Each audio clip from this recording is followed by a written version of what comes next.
But Soupy was adored, and today, when a gray-haired cop comes up to me, so I used to watch you on TV. Yeah. But it's with such love, and it is something that will never happen again. Did they look up to you, Fred?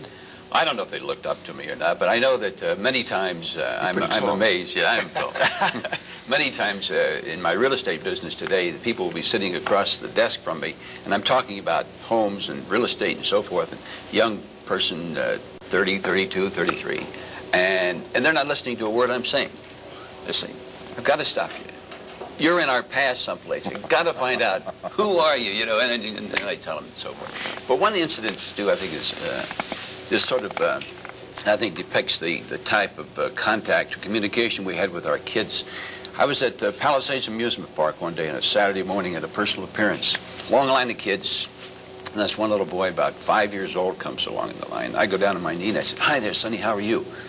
And he looked at me and the tears started coming down his cheeks. He says, "You know me, Uncle Fred. I watch you every day." He started to cry. Here I'm his best friend. I don't even know his name. We had that kind of contact with the kids.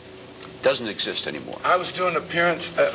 I think when you're doing television shows and you're working every day, you're not out into the public that much to realize how well you're doing and how much you are liked, you know, and loved. And I was doing an appearance at Klein's in Yonkers, and I never forget, there was a riot that day, and they were chasing me, and I fell, and they were grabbing at me, and one kid was hitting me with a cardboard cylinder on the head, and I looked up and I said, "Why are you doing that?" And he said, "I just want to touch you." Sandy, we got a couple of seconds before we go to the next break. I want you to give me as many voices as you can. Kiba Kiba. Well, Kiba Kiba has a little voice. I'm not sure whether he's from Westhoffen or Bavaria. Give me another voice. Places. Another voice. Norton Nork. That was pantomime. Go. Nork that was something I used to love to do. It was kind of a Marceau kind of thing. The other voice. Let's see. All right, que lástima. And the only one who ever won a prize on his show was his mother. His mama always win. And then there was the big professor. Well, actually, that question is somewhat imponderable, but we will give him a prize if you insist. Soupy, Black Fang. It's Black too. Black Fang with How long could you guys keep this up?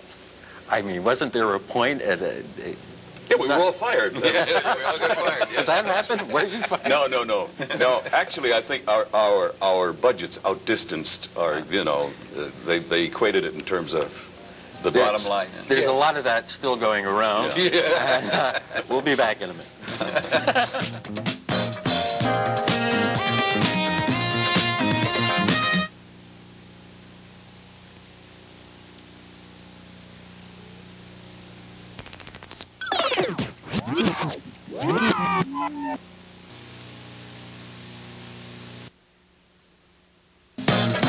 We only have 90 seconds left, and I never even got to Soupy's trademark pie in the face. But in the short time remaining, I'd like each of you to tell me in 20 or 25 seconds, if you can, your feelings about being a pioneer in live television. What, you want to start with? Soupy? Well, of course, for me, it was like going to school every day. You learned. I didn't get along too well with management while I was here. I got along better with them, in the new management.